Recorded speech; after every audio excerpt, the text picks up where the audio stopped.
Bora lá, meu povo. Vamos louvar a Deus, vamos ficar em pé. Se aquele sono do almoço bate, né? Mas dá uma esticada e vamos embora lá. Vamos louvar a Deus.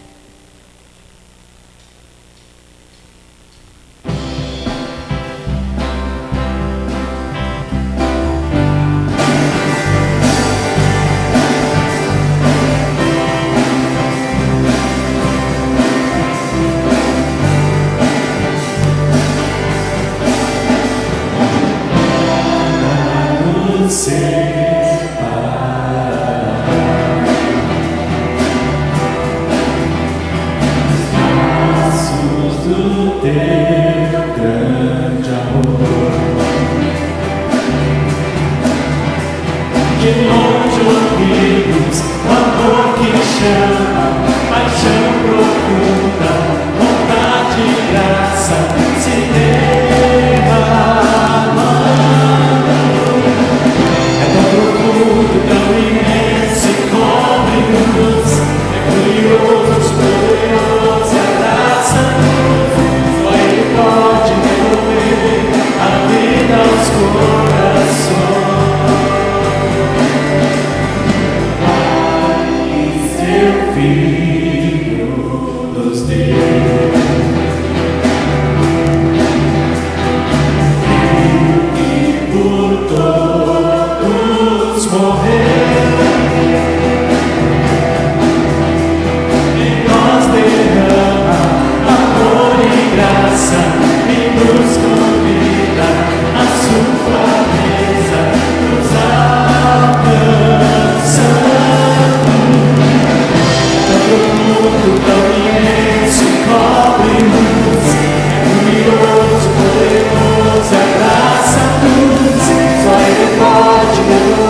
Os irmãos podem se assentar e eu os convido a abrir a palavra de Deus, o Salmo de número 1.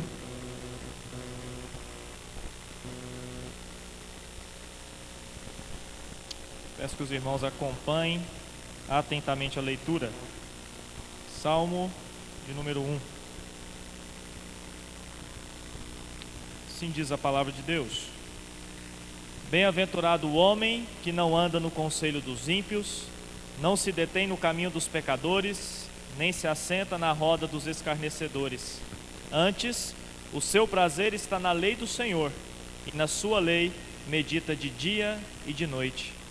Ele é como a árvore plantada junto à corrente de águas, que no devido tempo dá o seu fruto e cuja folhagem não murcha, e tudo quanto ele faz será bem sucedido. Os ímpios não são assim, são porém como a palha que o vento dispersa. Por isso, os perversos não prevalecerão no juízo, nem os pecadores na congregação dos justos. Pois o Senhor conhece o caminho dos justos, mas o caminho dos ímpios perecerá. Versículo 2: Antes o seu prazer está na lei do Senhor, e na sua lei medita de dia e de noite. Quero convidar ao Caio que nos conduz a Deus em uma oração.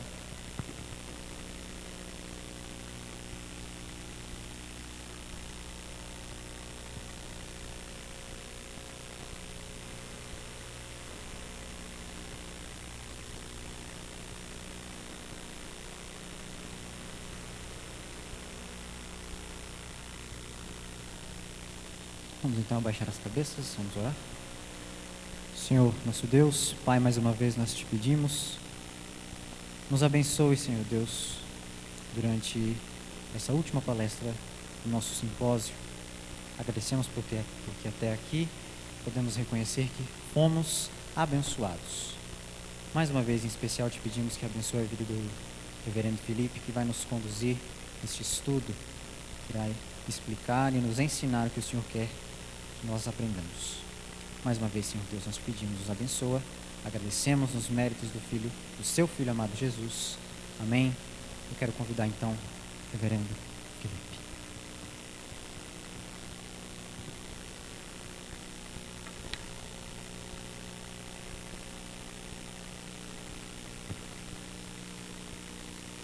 Irmãos, alguém me disse, enquanto eu estava sentado ali, que o meu maior desafio seria mantê-los acordados depois do almoço e com esse ar-condicionado.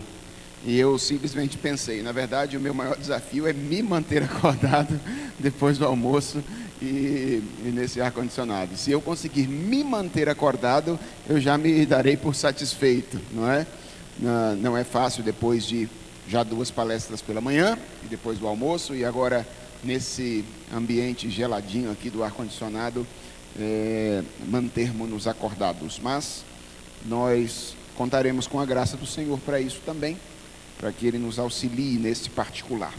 Quero começar aqui fazendo a indicação de 2 outros textos, que eu dei uma passada ali agora na livraria e encontrei que de alguma forma estão relacionados ao assunto com o qual nós estamos estudando aqui.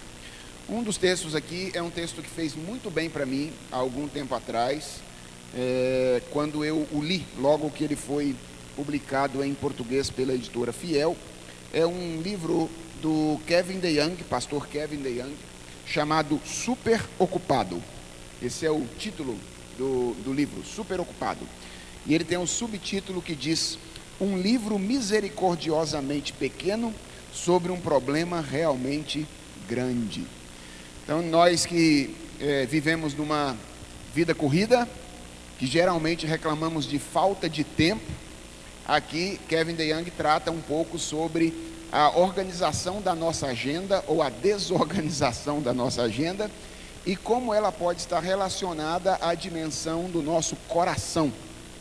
Então, uma das coisas que Kevin DeYoung faz aqui é mostrar que o desarranjo do nosso tempo pode, dentre outras coisas, ser resultado da falta da centralidade de Jesus Cristo na nossa tomada de decisões. Então, se esse é um problema seu, você está lidando com isso, falta de tempo, Talvez você diga assim, mas pastor, eu não vou ter tempo de ler esse livro. Como é que eu vou fazer para ler esse livro se eu já estou super ocupado?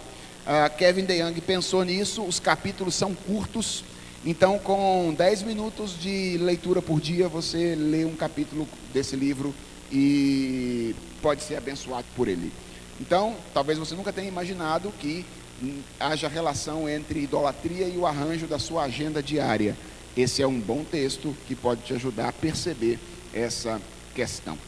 O segundo livro é um livro de um colega de ministério, que eu creio será preletor do simpósio no próximo ano. É isso mesmo?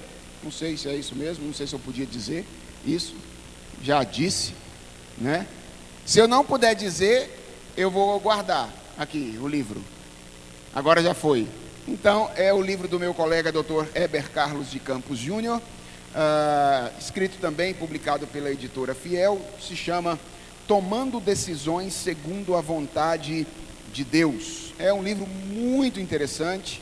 Dr. Heber é um dos meus teólogos preferidos.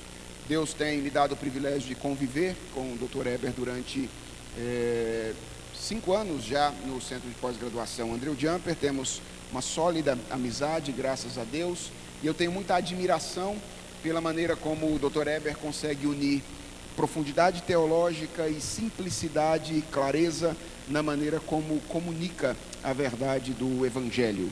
Então, já quero fazer propaganda do ano que vem. Se você está por aí, não perca a oportunidade de aprender com o Dr. Heber Júnior, e quero recomendar esse texto dele, que lida com uma questão bastante controversa e que precisa ser, eu creio, resolvida entre os cristãos conservadores contemporâneos.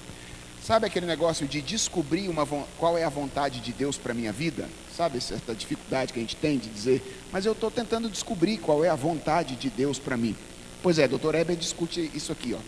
Discute, na verdade, até se existe esse negócio dessa vontade que a gente está querendo descobrir. Então, bem interessante, uma discussão bem relevante e prática para a nossa vida. Eu recomendo para vocês, depois da nossa última palestra, vocês que desejam tomar decisões de maneira sábia, que leiam o texto do Dr. Heber Júnior. Vamos falar com Deus e pedir a Ele que cuide, inclusive, do nosso físico nessa tarde e nos ajude a ter foco, a ter concentração, apesar do que comemos e do bom clima de onde estamos. Deus é o Senhor da nossa vida. Ele não é apenas Senhor do nosso coração, Ele não é apenas Senhor da nossa vida religiosa, Ele é Senhor da nossa vida como um todo. Então Deus tem o controle das relações físico-químicas em suas mãos. Ele pode nos ajudar a ter foco nessa tarde. Você crê nisso?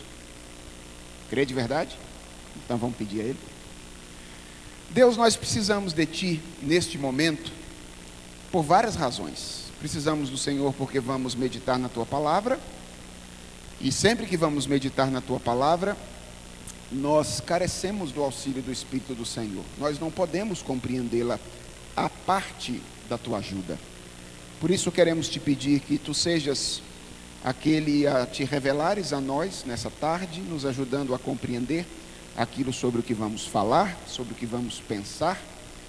Mas nós queremos declarar diante do Senhor que nós precisamos de Ti de uma maneira especial, porque estamos cansados.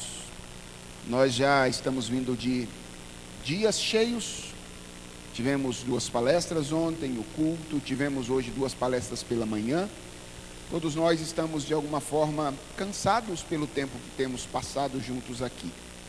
Nós nos alegramos na Tua presença e queremos pedir ao Senhor que Tu controles nosso físico nessa tarde, nossa dimensão intelectual, nos dando clareza, nos dando foco, nos dando concentração. Ajude-nos, Senhor, a sermos dirigidos pelo Senhor neste particular, para que nós não nos dispersemos no aprendizado daquilo que precisamos aprender com o Senhor nessa tarde. Dá tranquilidade, clareza, paz ao Teu servo, e dá também aos meus irmãos a mesma tranquilidade, paz e clareza para compreenderem o ensino da palavra do Senhor e aplica na nossa vida aquilo que vamos aprender, a fim de que cresçamos na nossa comunhão contigo. É a oração que nós fazemos em nome de Jesus. Amém. Irmãos, na palestra anterior nós conversamos um pouco a respeito do diagnóstico da idolatria, que é esse pecado que está na base da corrupção humana. Nesta palestra agora, a última palestra do nosso simpósio, nós vamos conversar um pouco sobre o enfrentamento da idolatria propriamente dito. Então, o enfrentamento, na verdade, tem esses dois grandes passos, não é? O passo da descoberta para o passo do diagnóstico, sobre o qual nós conversamos na palestra anterior, e agora o próprio enfrentamento, a batalha propriamente dita com a idolatria. Quero começar dizendo que, semelhantemente ao discernimento, o enfrentamento da idolatria também envolve algo que Deus faz e algo que nós fazemos. Então, nossa palestra da manhã foi dividida nessas duas etapas: aquilo que nós fazemos no discernimento da idolatria e aquilo que Deus faz para que nós possamos discernir a idolatria. Agora, quando vamos tratar a respeito do enfrentamento, nós vamos trabalhar da mesma forma, dividindo aqui a nossa palestra em dois momentos em que nós vamos trabalhar com a ação de Deus necessária para que a idolatria seja enfrentada no nosso coração e na nossa vida, e vamos trabalhar com as ações que nós precisamos realizar a fim de que essa idolatria seja combatida. Na palestra anterior eu trabalhei primeiro com as ações humanas e depois com a ação de Deus. Agora eu vou inverter a ordem e vou trabalhar um pouco com a ação de Deus e terminar com a tratativa a respeito das ações humanas. E no que diz respeito às ações de Deus, nós podemos dizer que Deus age em dois sentidos diferentes para possibilitar o combate da idolatria por parte dos seus filhos. Em primeiro lugar, nós poderíamos dizer que Deus age para nos oferecer as condições necessárias para o enfrentamento da idolatria. Há, portanto, uma relação entre as ações de Deus e as condições para que nós enfrentemos a idolatria. O meu pressuposto aqui, ao estabelecer essa relação, é a verdade de que enfrentar a idolatria é uma tarefa possível, mas não para qualquer pessoa, ok? Então, é possível enfrentar e vencer este pecado, que é o pecado da idolatria, experimentar momentos significativos de vitória e mortificação deste pecado no nosso coração?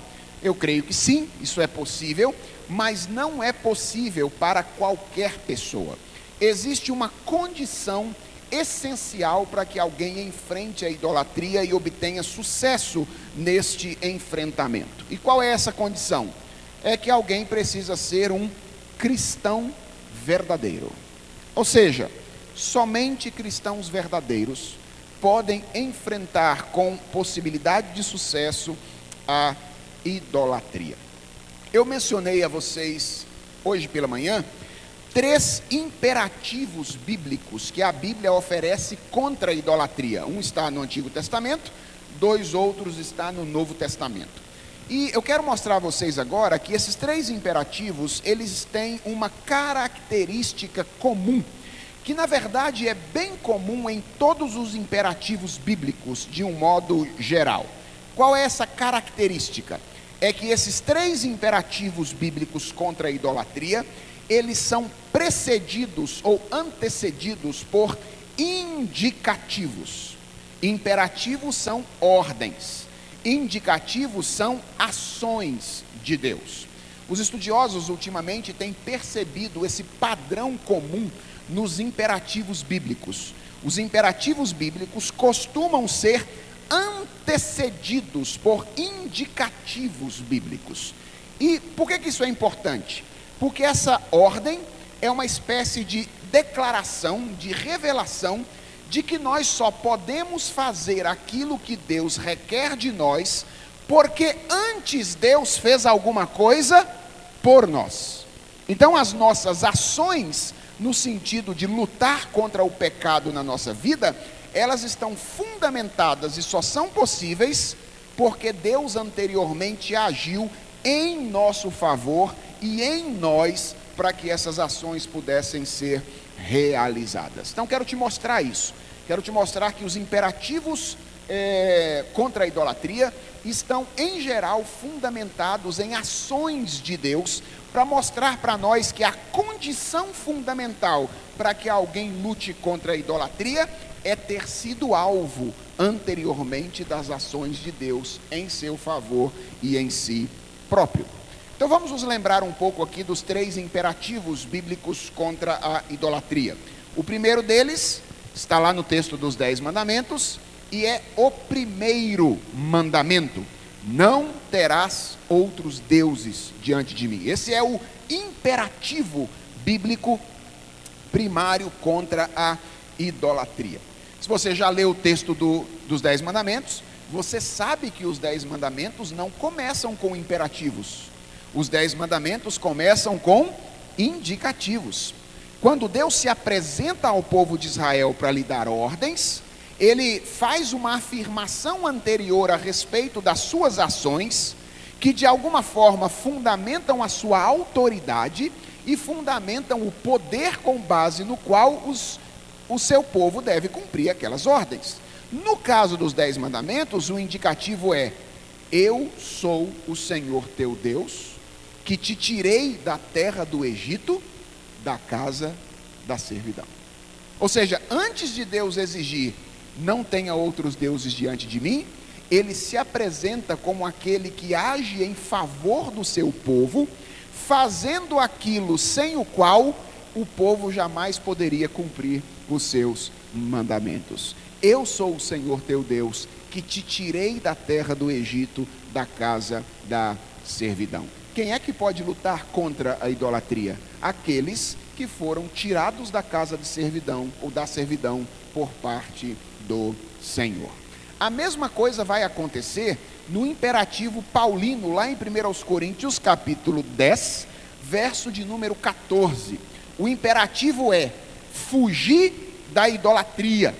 Mas esse texto é precedido pelos versos iniciais do capítulo 10, onde nós lemos o seguinte, preste atenção, nas palavras de Paulo, no início de 1 Coríntios 10. Ora, irmãos, não quero que ignoreis que nossos pais estiveram todos sob a nuvem, e todos passaram pelo mar, tendo sido todos batizados assim na nuvem como no mar, com respeito a Moisés.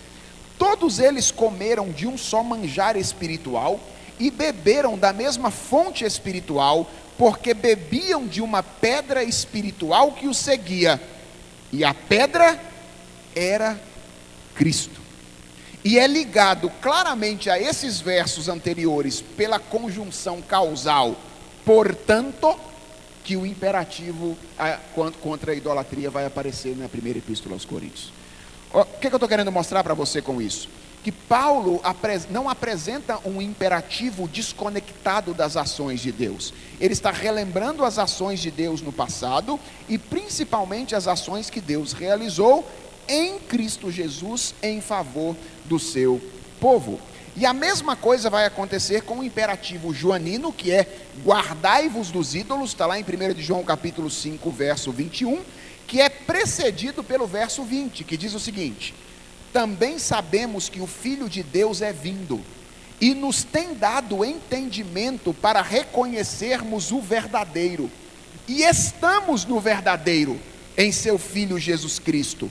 Este é o verdadeiro e a vida eterna. E é nesse contexto, depois de fazer essa afirmação, que João vai dizer: guardai-vos dos ídolos. Por que nós podemos nos guardar dos ídolos, lutar contra a idolatria, vencer a idolatria?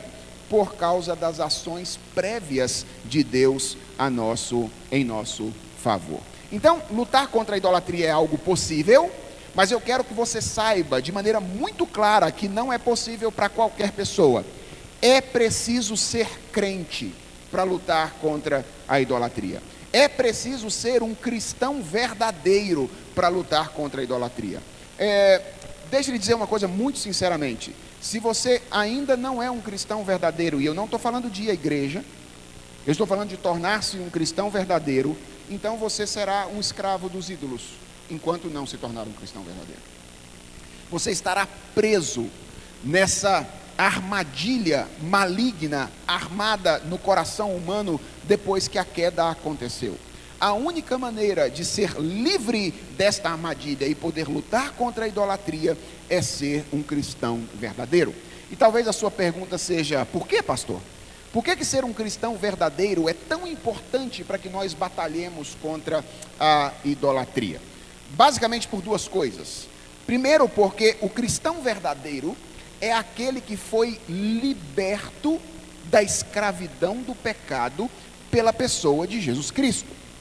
Então, quando eu estou falando de cristianismo verdadeiro, eu não estou falando só de ser membro de igreja, ok? Não é disso que eu estou falando. Eu estou falando de ter sido liberto por Jesus Cristo do cativeiro e da escravidão do pecado. Cristão, aliás, é uma palavra que está relacionada a Jesus Cristo. O cristão é aquela pessoa que está unido a Cristo pela fé e, portanto, desfruta de determinadas bênçãos espirituais por causa dessa relação com Cristo Jesus. Paulo diz isso quando escreve aos Efésios no capítulo 1, que todas as bênçãos espirituais que nós recebemos da parte de Deus, nós recebemos em Cristo, ou por causa da nossa relação com Jesus Cristo, por causa do amor que Deus o Pai devota a seu Filho Jesus Cristo. É por causa da relação entre o Pai e o Filho que nós somos abençoados por Deus. E uma das bênçãos que nós recebemos por causa da nossa relação com Jesus Cristo é aquilo que a Bíblia chama frequentemente de redenção. Nós usamos essa palavra constantemente, não é? Nós falamos de redimir, de redenção, mas eu suspeito que talvez nós não tenhamos muita clareza de qual é o significado dessa expressão. O que significa redenção, redimir? Basicamente, redimir é uma palavra que o Novo Testamento tira das relações comerciais da época em que ele foi escrito, onde a escravidão estava de alguma forma estabelecida, e redimir era o ato de comprar, por meio do pagamento de um preço, a liberdade de um escravo. Quando alguém comprava a liberdade de um escravo por meio do pagamento de um preço, dizia-se que ele estava redimindo, efetuando redenção por aquele escravo. E a Bíblia toma esse conceito dessas relações comerciais e aplica a nossa relação com Deus, quando, por exemplo, na Epístola aos Colossenses, o apóstolo Paulo menciona um trecho ou uma passagem, ou escreve uma passagem que é muito útil para entendermos o significado de redenção. Ele diz: ele nos libertou do império das trevas e nos transportou para o reino do Filho do seu amor, no qual temos a redenção, a remissão de pecados. Então Paulo está aqui identificando redenção com libertação. Então, qual é a razão pela qual você precisa ser um cristão verdadeiro para lutar contra a idolatria? É porque é tornar-se um cristão verdadeiro por meio da fé em Jesus Cristo que garante a sua liberdade. Se você estiver com as mãos amarradas, você não pode lutar com ninguém. Se você estiver com os pés amarrados, você não pode caminhar na direção de lugar algum.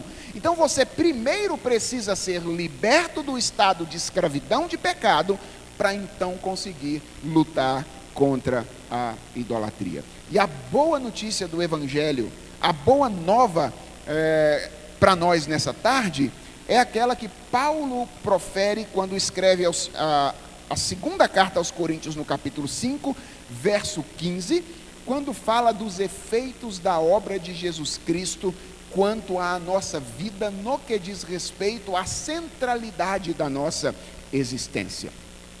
Sempre que a gente pensa nos benefícios da obra de Jesus, a gente sempre pensa naquilo que vai acontecer com a gente, né? Jesus morreu por mim para me dar a vida eterna.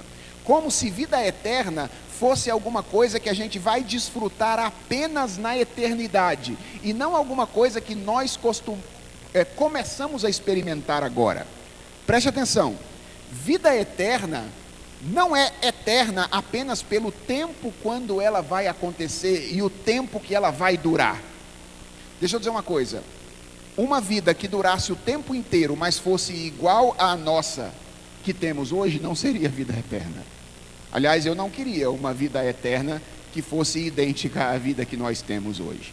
A vida é eterna não apenas porque dura eternamente, mas ela é eterna porque é uma qualidade diferente de vida.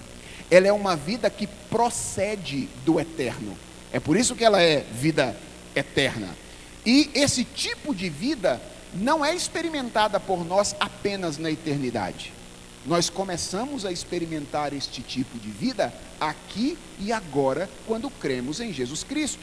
E talvez este tipo de vida pudesse ser definido como o tipo de vida no qual Deus se torna novamente o ponto de referência. O que é a vida em pecado? É a vida na qual nós nos tornamos o ponto de referência. O que é a vida eterna? É a vida na qual Deus se torna novamente o ponto de referência. É isso que nós começamos a experimentar em Cristo.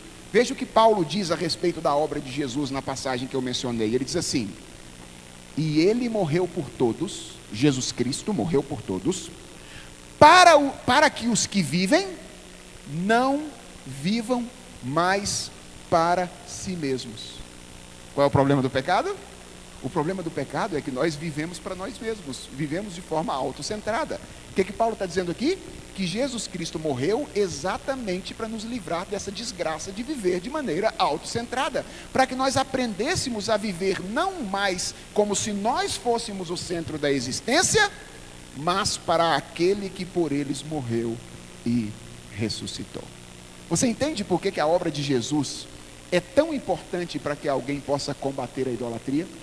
Porque é a obra de Jesus Cristo que nos livra dessa escravidão de viver de maneira autocentrada, em busca dos nossos próprios interesses, tentando satisfazer os nossos desejos com um conjunto de ídolos que nós estabelecemos no mundo criado.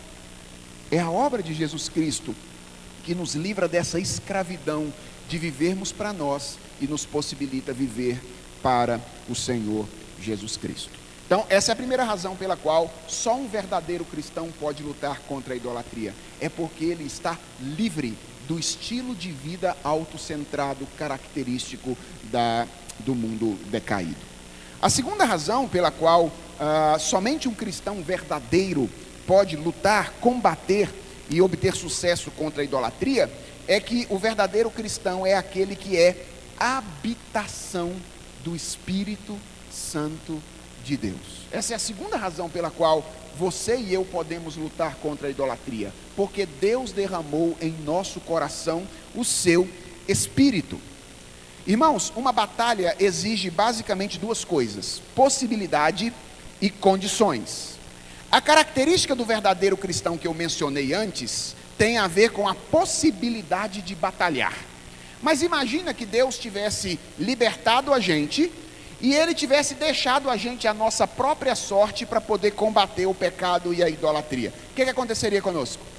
Nós nos entregaríamos no primeiro encontro com o pecado. Mas não foi isso que Jesus Cristo fez. Jesus Cristo veio habitar em nós por meio ou através da pessoa do seu Espírito Santo.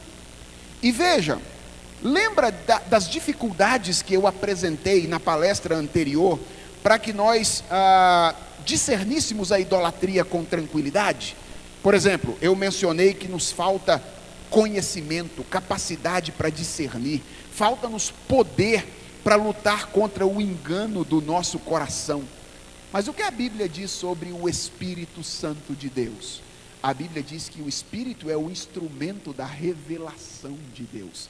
É através do Espírito Santo que nós conhecemos a Deus, porque a Bíblia diz que o Espírito de Deus a todas as coisas perscruta, até mesmo as profundezas de Deus. Por que nós podemos combater a idolatria? Porque o Espírito Santo, que sabe, conhece todas as coisas, nos revela a vontade de Deus no nosso coração. Mas o Espírito não é apenas descrito como conhecimento de Deus, ele é descrito como o poder de Deus.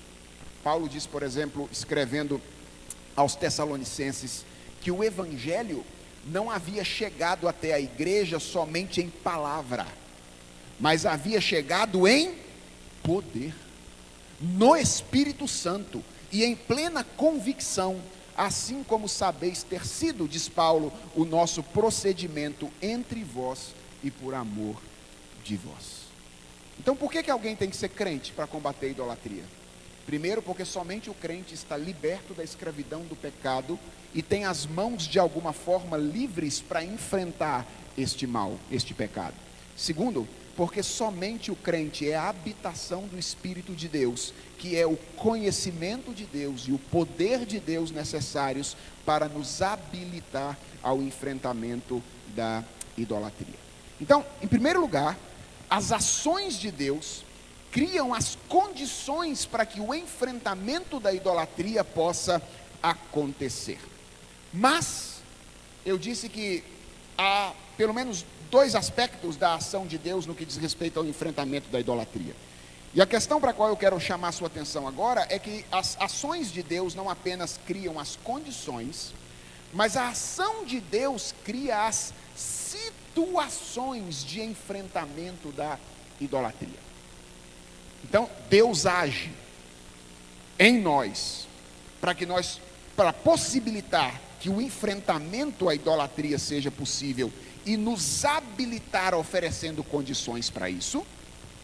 E Deus age nas circunstâncias de nossa vida, em nosso entorno, na nossa história, para promover para nós oportunidades de enfrentamento da idolatria. Isso é muito importante, irmãos. É muito importante perceber e crer nesta verdade, porque isso muda a maneira como nós encaramos determinadas circunstâncias na nossa vida, que nós temos a tendência de ver apenas como situações difíceis, até situações nas quais nós somos levados a duvidar do amor de Deus por nós, enquanto na verdade Deus está o tempo inteiro querendo nos dar oportunidades para que o nosso coração seja visualizado, visto por nós, e nós enfrentemos esse pecado que tenazmente nos assedia em nosso coração. Deixa eu dar dois exemplos de personagens bíblicos para vocês, que foram colocados em situações diferentes, exatamente como meios através dos quais Deus estava treinando esses indivíduos para lidar com essa tendência ou esse perigo no coração deles.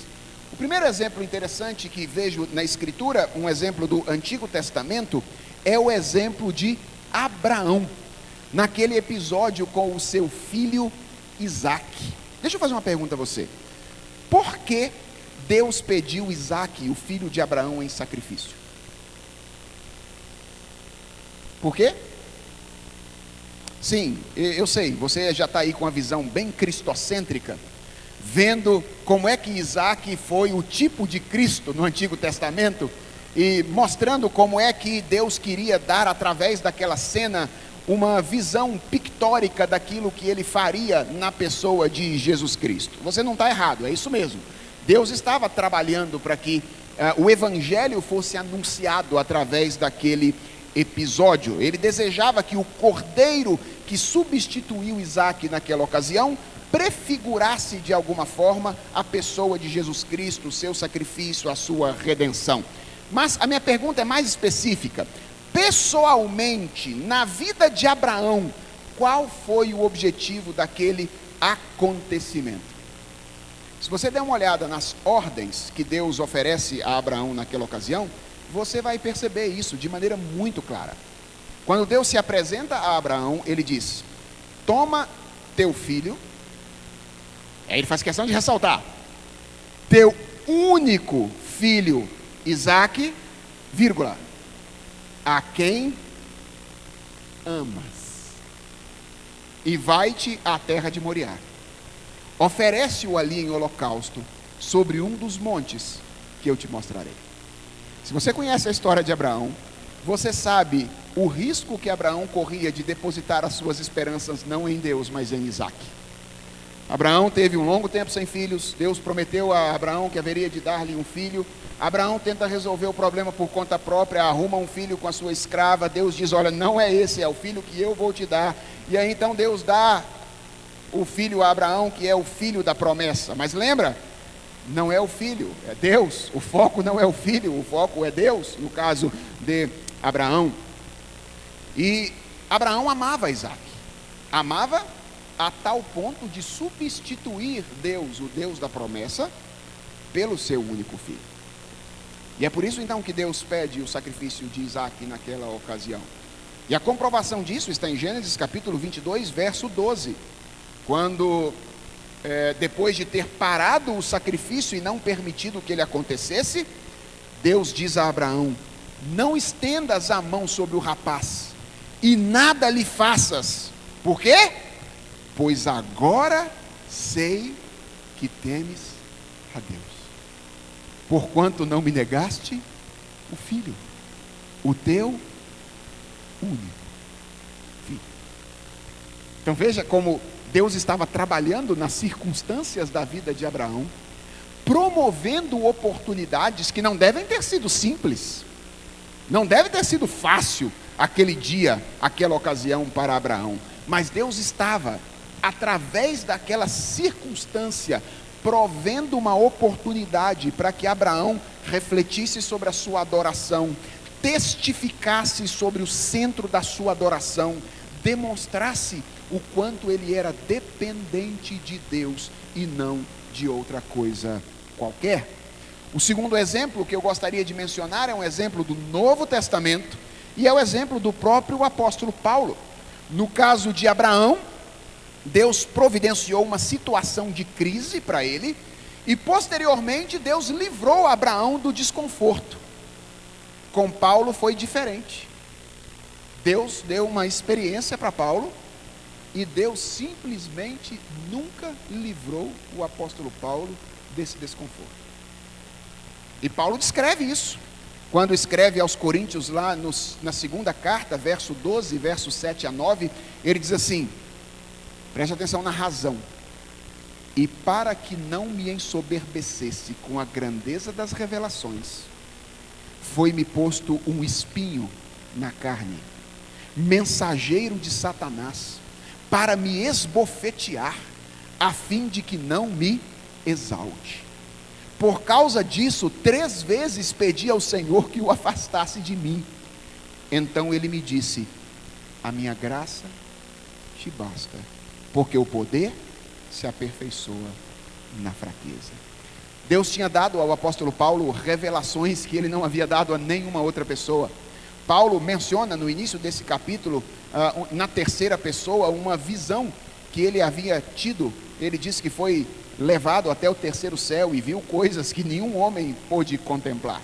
E o que Paulo diz aqui para nós é que havia uma grande chance de, por causa das coisas que ele viu, por causa das coisas que ele conheceu, ele se tornasse um homem soberbo, ele se tornasse um homem exaltado, ele substituísse no seu coração Deus por si mesmo, ou pelo próprio conhecimento que Deus havia lhe dado.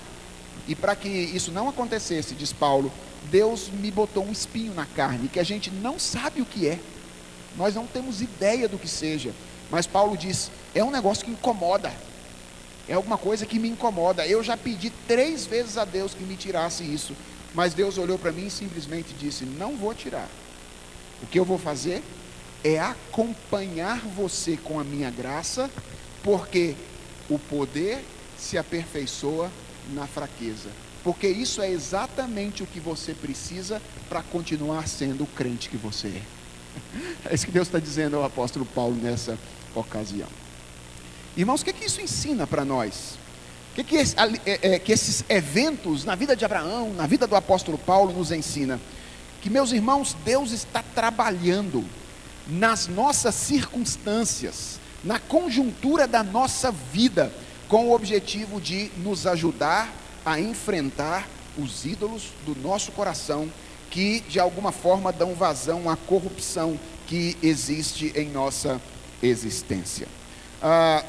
esses eventos nos ensinam que algumas vezes nós experimentamos perdas. Algumas vezes nós não alcançamos aquilo que nós desejamos alcançar. E às vezes nós interpretamos esses fatos como se eles fossem demonstração de falta de amor da parte de Deus por nós. Nós até dizemos: o Senhor não me ama. Enquanto na verdade esses fatos revelam o contrário. Eles são manifestações claras do amor de Deus por nós. Sabe por quê?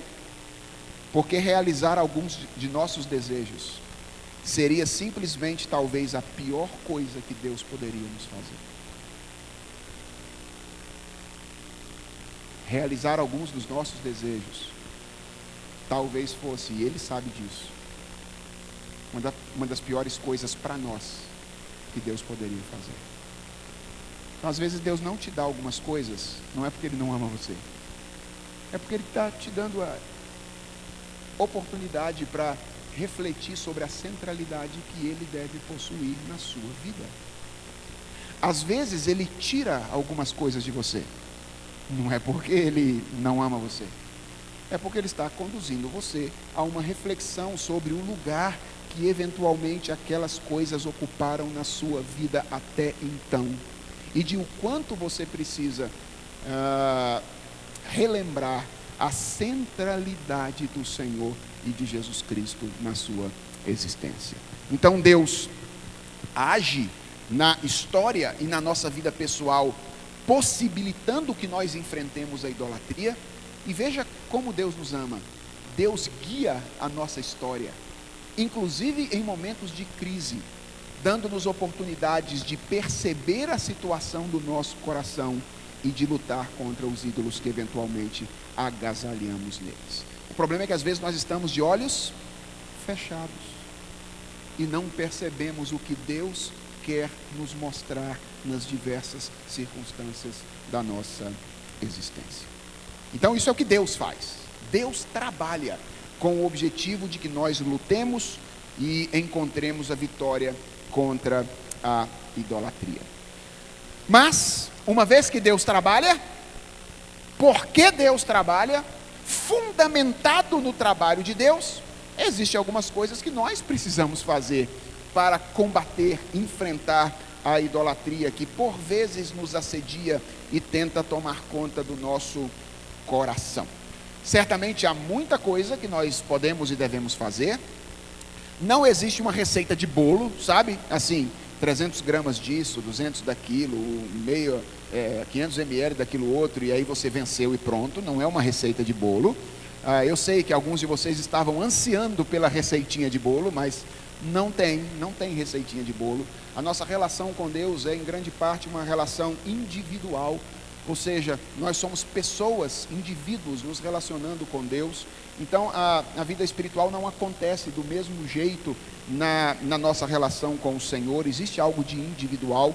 Então eu não vou apresentar uma receitinha de bolo. O que eu vou oferecer aqui são atitudes gerais, são algumas coisas que nós devemos aprender a valorizar se nós queremos lutar com a possibilidade de exercer ou de ter vitória sobre a idolatria dentro do nosso coração. Algumas das coisas certamente vocês já sabem, e eu tenho que dizer a vocês que boa parte dos nossos problemas espirituais não é falta de saber, é falta de fazer o que a gente sabe, é falta de acreditar que aquilo que a palavra de Deus diz é a verdade. Então pode ser que algumas coisas que eu diga aqui sejam repetidas, não tem nenhuma novidade para você, mas o que eu quero fazer é desafiar você, tendo em vista toda essa compreensão da situação do nosso pecado. Eu quero desafiar você a confiar naquilo que a palavra de Deus diz a respeito dessas coisas que eu vou mencionar a partir de agora. A primeira coisa que eu creio nós devemos fazer, se queremos lutar com sucesso contra a idolatria, é usar constantemente os meios de graça. Nós precisamos ser mais constantes no uso dos meios de graça. O que são meios de graça? Esse é um termo que a tradição reformada tem usado para se referir àqueles instrumentos ordinários que Deus usa para nos fortalecer espiritualmente. Isso são meios de graça.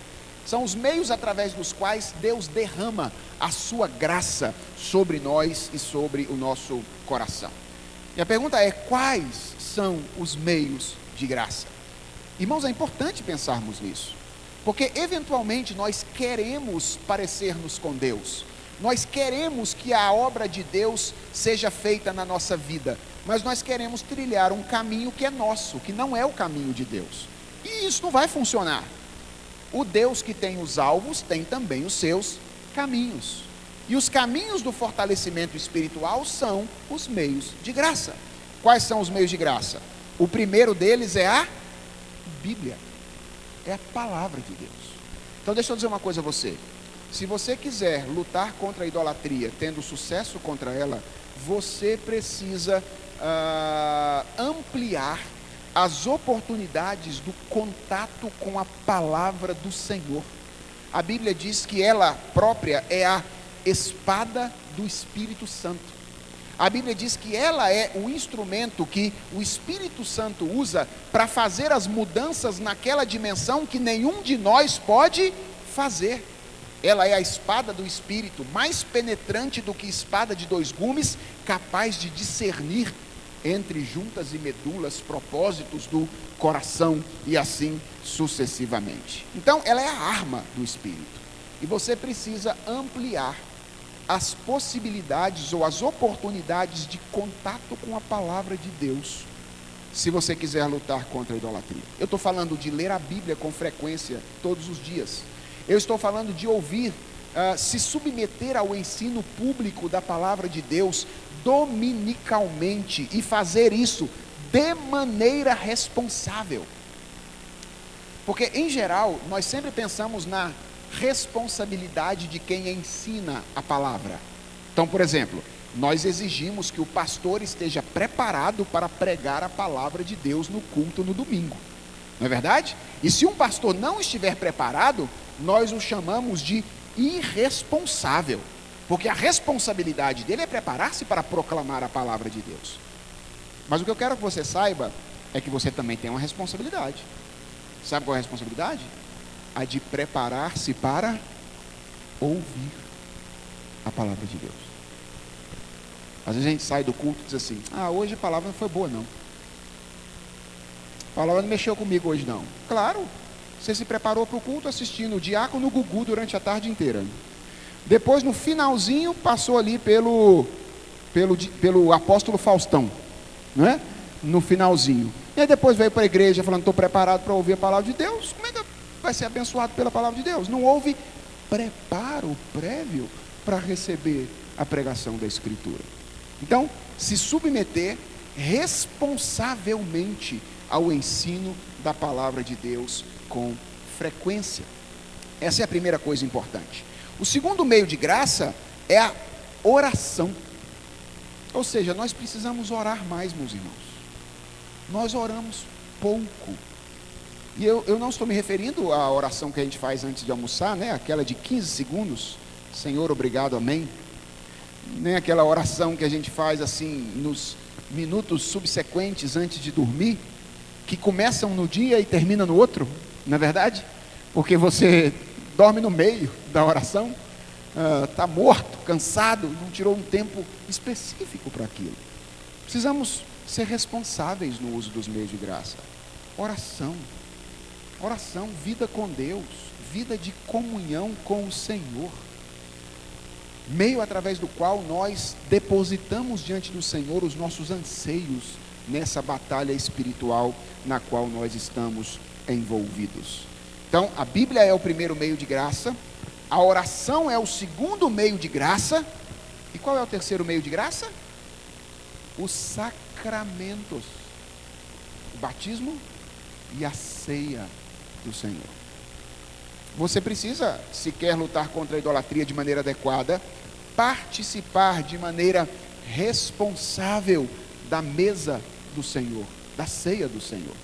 Quando Jesus Cristo estabeleceu aquele sacramento, ele disse: isto é o meu corpo, isto é o meu sangue. Veja bem, Se é verdade que o nosso alimento na batalha espiritual é a pessoa de Jesus Cristo, Ele é o pão vivo que desceu do céu, do qual nós nos alimentamos, é verdade que é através da ceia do Senhor, ou na ceia do Senhor também, que Ele se nos oferece enquanto alimento, para nutrir a nossa existência. Deixa eu aproveitar isso para dizer que alguns cristãos às vezes acham estranho que alguns crentes viajem no feriado da Páscoa, não é verdade? Fala assim, nossa, o cara nem, olha, viajou no feriado da Páscoa, olha, é comemoração da Páscoa, devia estar aqui na igreja, né? Comemorando a Páscoa. Irmãos, deixa eu dizer uma coisa para vocês.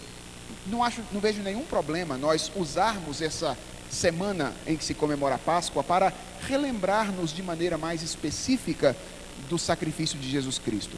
Mas crente não comemora a Páscoa, não. A nossa Páscoa é a mesa do Senhor. A nossa Páscoa é comemorada todos os primeiros domingos do mês, quando a mesa do Senhor está estendida e diante de nós está o corpo e o sangue de Jesus Cristo. Então talvez nós devêssemos ficar mais escandalizados com o crente que viaja no domingo da ceia do que com o crente que viaja no feriado da Páscoa. Porque é a ceia que nutre o nosso coração, a nossa alma do Senhor Jesus Cristo. Junto, obviamente, da pregação da palavra e através da oração. Então, a primeira coisa importante aí, que nós devemos fazer, é sermos mais responsáveis no uso dos meios de graça. A palavra, a oração e os sacramentos. Eles são os meios através dos quais Deus fortalece a nossa vida no embate contra a idolatria e a nossa corrupção. A segunda coisa que eu creio nós precisamos fazer é cultivar relacionamentos redentivos. Relacionamentos são muito importantes no combate contra a idolatria e contra a nossa corrupção. E se existe alguma coisa que crente contemporâneo precisa aprender a fazer, é estabelecer relacionamentos de maneira intencional. Irmãos, sabe como nós costumamos estabelecer relacionamentos? Com que propósito? Já parou para pensar nisso? Com que propósito nós costumamos estabelecer relacionamentos em nossa vida? Minha impressão, que nós costumamos fazer isso afetivamente ou pragmaticamente. Ou seja, a gente tem um amigo porque rolou uma química. Não é isso que a gente diz? Olha, assim, é impressionante, desde que eu vi a primeira vez o fulano de tal, parece que eu já o conhecia há 300 anos. Por isso nós nos tornamos amigos, assim, rolou uma química entre nós, e aí então nós nos tornamos amigos. Veja, nenhum problema com a química, ok? Mas eu acho que essa química tem que se transformar em alguma coisa melhor. Ou então, pragmaticamente, a gente diz assim, eu sou flamenguista, o fulano de tal é flamenguista também, a gente gosta de assistir jogo do Flamengo, então a gente vira amigo para assistir o jogo do Flamengo, ok? Então a gente fica lá junto assistindo o jogo do Flamengo e a nossa amizade gira em torno de quê? Do futebol, não é isso? Gira em torno do futebol, gira em torno do Flamengo, do Corinthians, do Palmeiras, do São Paulo. Qual é o time do Mato Grosso do Sul? Águia Negra, que mais? Comercial, não é isso? Não tem um comercial, não? Comercial. Teve um que tomou de 7 do Santos uma vez também, Naviraense, não teve? Olha como é que eu lembro, tá vendo aí do futebol aí, ó. Então veja, nós às vezes estabelecemos relacionamentos assim, pragmaticamente. Deixa eu fazer uma pergunta para vocês. Será que é assim que nós cristãos deveríamos estabelecer relacionamentos? Eu creio que não. Relacionamentos têm na Escritura um papel redentivo. Eles são instrumentos através dos quais nós estamos mutuamente ajudando aos outros no processo de santificação. Pode pensar em todos os relacionamentos que você quiser. Por exemplo, casamento. Para que serve casamento? A Bíblia diz isso. Ela serve para santificação. Paulo escrevendo em Efésios 5, maridos, amai vossa mulher como também Cristo amou a igreja e a si mesmo se entregou por ela. Para quê? Olha o verso 26. para que a santificasse, tendo-a purificado por meio da lavagem de água pela palavra, para apresentar a si mesmo igreja gloriosa, sem mácula, nem ruga, nem coisa semelhante, porém santa e sem defeito. Assim também os maridos devem amar sua mulher como ao próprio corpo. Para que existe casamento? Para que nós nos tornemos pessoas mais santas, mais parecidas com Jesus Cristo. Essa é a pergunta que cada um de nós deveria fazer a respeito do seu casamento. Será que nós estamos juntos, nos tornamos pessoas mais parecidas com Jesus Cristo? Então essa é a pergunta-chave. Para que servem amizades? Para isso também. Lembra do provérbio famoso? Como o ferro, com o ferro se afia, assim o homem ao seu amigo. Para que amizades existem? O que são boas amizades à luz da palavra de Deus?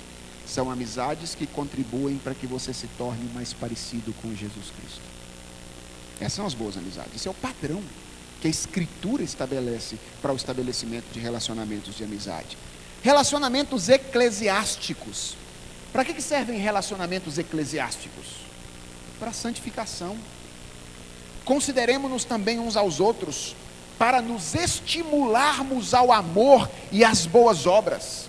Habite ricamente em vós a palavra de Cristo, diz o apóstolo Paulo, instruí-vos e aconselhai-vos mutuamente em toda sabedoria, louvando a Deus com salmos, hinos, cânticos espirituais e gratidão em vosso coração. Irmãos, preste atenção, isso aqui é algo muito importante. Para que existem relacionamentos no contexto da igreja de Cristo? Para quê? Para que nós sejamos pessoas mais santas. Existe um negócio invadindo a igreja contemporânea que é altamente problemático. Sabe qual é? Ele se chama sentimentalismo. Agora a gente não pode mais ferir uns aos outros. A gente não pode mais dizer a verdade uns aos outros. Porque se nós dissermos a verdade uns aos outros, a gente vai ficar triste. E ficar triste é a maior agressão que se pode fazer deixar alguém triste é a maior agressão que se pode realizar a um período sentimentalista como esse no qual nós estamos vivendo. Irmãos, me desculpem, a igreja não existe para fazer bem ao nosso ego. A igreja não existe para massagear os nossos sentimentos. A igreja exige para nos tornar pessoas mais santas. Se para nos tornarmos pessoas mais santas for necessário pisarmos no ego uns dos outros, que façamos isso. Porque leais são as feridas feitas pelos que amam. Leais são as feridas feitas pelos que amam. Se você me vir caminhando para o buraco, se você me vir ser tomado pelo orgulho, se você me vir diante do risco de ser conduzido à ruína e não fizer nada, desculpe, você não agiu como meu irmão. Agora, se você vir todas essas coisas acontecendo e você me advertir sob o risco de me ferir, então você contribuiu com o meu crescimento espiritual. Talvez eu nem entenda isso no começo. Talvez eu nem reaja tão bem no começo. Mas se eu for um cristão verdadeiro, um dia eu vou agradecer você por ter pisado sobre o meu eu o dia em que foi necessário. Nós precisamos cultivar relacionamentos assim, meus irmãos, em que nós estejamos mutuamente dispostos a conduzir uns aos outros à santificação, ainda que isso nos machuque, ainda que isso de alguma forma nos fira, porque esse é o caminho que Deus usa para nos conduzir à imagem de Cristo Jesus. Então, cultivar relacionamentos redentivos. E por último, porque a placa já subiu ali mais de uma vez, Eu creio que nós precisamos levar a sério os mandamentos do Senhor. Essa é a terceira coisa importante na luta contra a idolatria. A primeira é o uso adequado dos meios de graça. A segunda é o cultivo de relacionamentos redentivos. E a terceira é a seriedade para com os mandamentos do Senhor. E eu sei que dizer isso para um grupo de jovens é um negócio esquisito, porque jovem é a galera da liberdade, não é? Jovem não gosta muito de mandamento. Mandamento é um negócio assim que é meio fora de moda para jovem, principalmente para a nossa geração, porque nós somos frutos de uma cultura libertária. Nós odiamos os outros mandando na gente. Nós temos a tendência de ver mandamentos como um impedimento à nossa realização. É por isso que tem se tornado popular uma espécie de evangelho da graça barata. Sabe esse evangelho da graça barata, antinomista, sem nenhum tipo de mandamento, sem nenhum tipo de consideração de lei? Esse evangelho que olha para Deus, o Deus que legisla como um Deus rabugento e estraga prazeres. É por isso que se torna popular esse tipo de evangelho. E nós frequentemente olhamos para os mandamentos de Deus assim, como se Deus fosse um Deus rabugento, um Deus estraga prazeres. Deixa eu dizer uma coisa para vocês. A Bíblia está muito longe de apresentar os mandamentos de Deus dessa maneira. De acordo com a Bíblia, os mandamentos de Deus são conselhos de um Pai amoroso, que tem como objetivo nos conduzir de maneira segura à maturidade e nos livrar dos caminhos que possam eventualmente nos conduzir à destruição. Ou seja, os mandamentos de Deus, eles têm uma natureza preventiva. Deus nos deu alguns mandamentos, alguns que a gente olha, inclusive, a gente fica até meio assim, não entende por quê. Não entende por quê? Porque não percebeu a natureza preventiva. Por exemplo, lá no livro de Levítico, quem me chamava muita atenção para essa questão é reverendo Tarcísio, um colega com quem eu tive o privilégio de trabalhar, lá no Andrew Jumper. Ele chamava sempre a minha atenção para o fato de que uma parte de quase todos os sacrifícios exigidos no Antigo Testamento era queimada. E ofertas que eram queimadas inteiras. Você parou para pensar nisso? Assim, você escolhe o melhor bicho que você tem, o mais perfeito dentre todos, leva para a igreja. Veja, pensa naquela época, tá? É o recurso que você tem. É o melhor, porque Deus não falou que era para levar qualquer, era o melhor animal. Aí você leva para a igreja para o sacrifício. Aí o que Deus faz? Tosta. Tosta. Pô, podia usar aquele troço ali para alimentar outras pessoas, não é? Não, ele vai lá e queima. Pô, Deus, se vai queimar, não pode ser o que já está meio ruinzinho? Não, é o melhor. Você vai trazer e eu vou queimar. Por quê? Para você aprender que quem cuida de você sou eu. É preventivo o mandamento. Por que Deus mandou a gente contribuir economicamente na igreja? Ofertas. Por que esse negócio? Deus precisa do dinheiro da gente? Precisa? Lembra da oração de Davi? Todas as riquezas pertencem ao Senhor. Por que ele pediu para a gente fazer isso? Porque ele sabe que existe um ídolo terrível que pode tomar conta do coração do homem, chamado dinheiro. Por que Deus pediu a gente parte do nosso tempo? Olha, tem um dia que você vai reservar para a relação comigo. É porque Deus precisa do nosso tempo? Não. É para nos lembrar que somos passageiros nesse mundo. Nós vivemos aqui, mas vivemos com os olhos postos na eternidade. E Deus separa esse tempo para tirar a gente do meio de toda a correria da vida, que pode estimular-nos a colocar o coração nessas coisas, para então a gente refletir sobre quem somos, o que estamos fazendo aqui, e reorientar o nosso coração para vivermos de acordo com a sua vontade. Então, os mandamentos do Senhor não são ideias de um Deus rabugento, estraga prazer, que não quer ser feliz.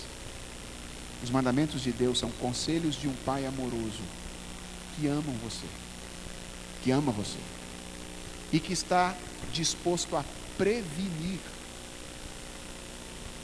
o seu coração, para que ele não seja tomado pelo terrível pecado da idolatria, que estimula e faz desenvolver a nossa corrupção.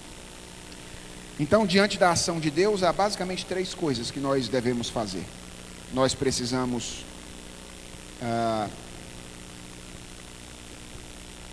nos envolver de maneira adequada com Deus de graça, cultivar relacionamentos significativos e levar a sério os mandamentos do Senhor. Essas 3 coisas podem nos auxiliar nesse embate, nessa batalha contra esse pecado tão terrível que está na base da nossa corrupção, que é a idolatria do coração.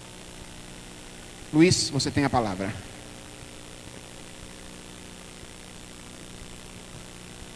Antes de a gente liberar para o nosso último intervalo, eu quero chamar aqui à frente o pessoal